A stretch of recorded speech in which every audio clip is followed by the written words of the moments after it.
હવે ગોરલ રે ગાબડી ના દૂધ અમે તાહળિયું માં પીધા જો. સાહેબ ગમે એવો કરોડપતિ હોય પણ આજે વાળું કરવા બે ત્યારે તાહળીમાં દૂધ નો આવે ત્યારે પેટે ઉતરે નહીં, ગળે ન ઉતરે. બાપ આપણા મૂળ સંસ્કાર છે.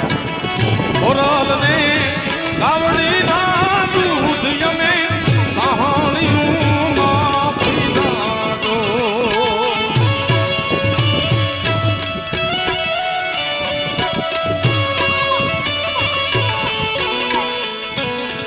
હવે એના રે વાછડું